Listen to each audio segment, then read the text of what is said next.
कि देखो हम लोग सुधार की दृष्टि में आगे बढ़ रहे हैं। प्राइवेट स्कूल अगर आप बच्चे को नहीं भेज सकते तो सरकारी स्कूल में भेजो। सरकारी स्कूल अगर आपके गांव में है, व्यवस्थित नहीं है, तो हम लोगों को भी बताया करो, हम लोग व्यवस्थित कराएंगे। इस नाते हम आज यहां खड़े हैं, जिस पार्क की बात हो रही है, गौतम बुद्ध जी ने कहा है बुद्धम शरणम गच्छामि, धम्मम शरणम गच्छामि, संघम शरणम गच्छामि। बुद्ध को मानने वाले लोगों, बुद्ध के विचार को खाली मान लो, मैं दावे के साथ कहता हूं आपका विकास होना शुरू हो जाएगा। जो गौतम बुद्ध जी ने विचार दिया, उपदेश दिया, उसी उपदेश को महात्मा ज्योतिबा फूले ने अपनाया और महात्मा ज्योतिबा फूले ने अपनी पत्नी सावित्रीबाई फूले को पढ़ाया, पढ़ा लिखा के अध्यापक बनाया, स्कूल खोला। आज अगर देश में हमारी माताएं बहनें, हमारी बेटियां बहुएं पढ़ लिख रही हैं, तो ये सावित्रीबाई फूले की देन है, उनके संघर्षों की देन है। उसी आंदोलन को आगे छत्रपति साहू जी महाराज ने बढ़ाया, पंडित दीनदयाल उपाध्याय जी ने आगे बढ़ाया।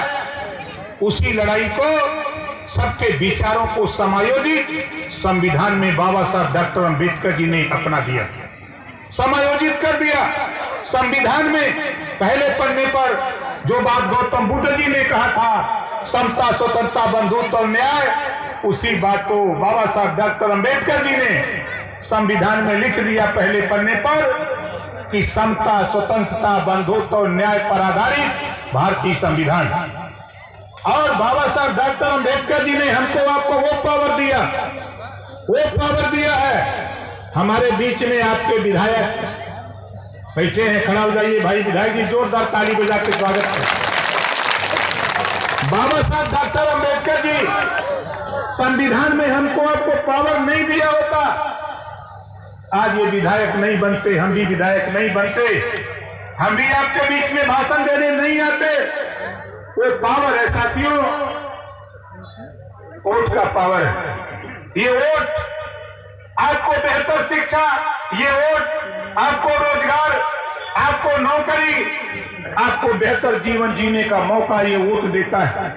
लेकिन लंबे समय तक हमको आपको पढ़ाया गया, वो हो निपहने कहानी, चेरी छोड़ न हो बे रानी, वोट देले खाए की मिली।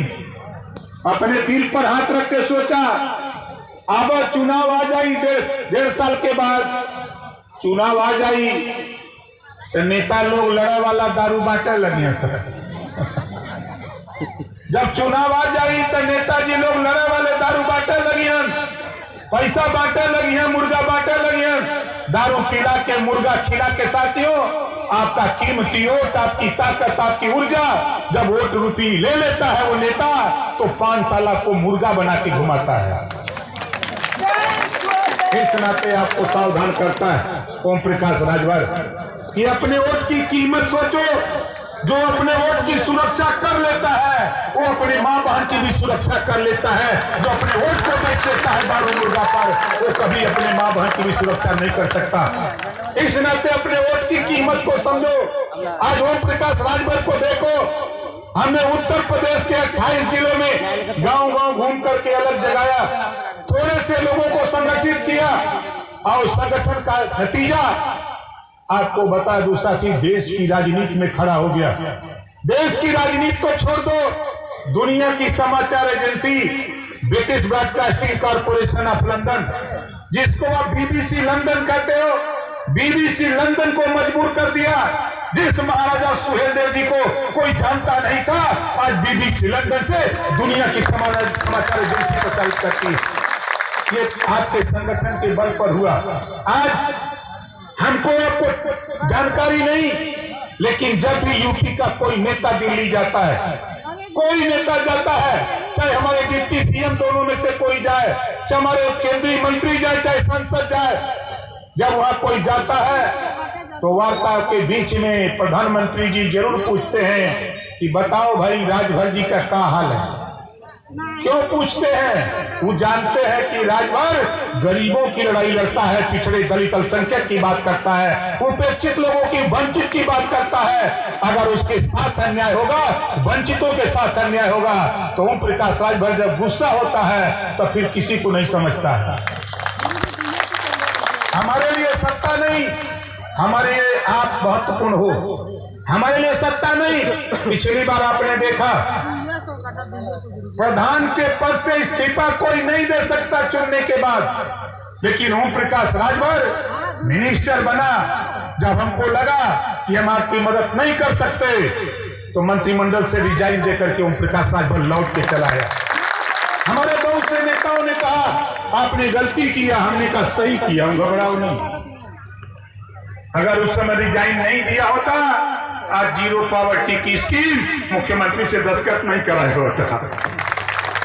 और सबको खबर है, ये नेता जो कहता है दिल्ली और लखनऊ दोनों नेताओं से बात करके कराता है। इस नाते आपसे कहता हूं, कौन क्या कहता है कहने दीजिए, मैं लगा हूं। आपको बता दूं, रोहिणी आयोग का गठन, ये रोहिणी आयोग है क्या? जो 27% आरक्षण पिछड़ों को मिलता है, रोहिणी आयोग का गठन हमारे देश के प्रधानमंत्री माननीय नरेंद्र मोदी जी ने कराया। रिपोर्ट आ गई, जांच भी हो गई, जांच होके अब रिपोर्ट तैयार है।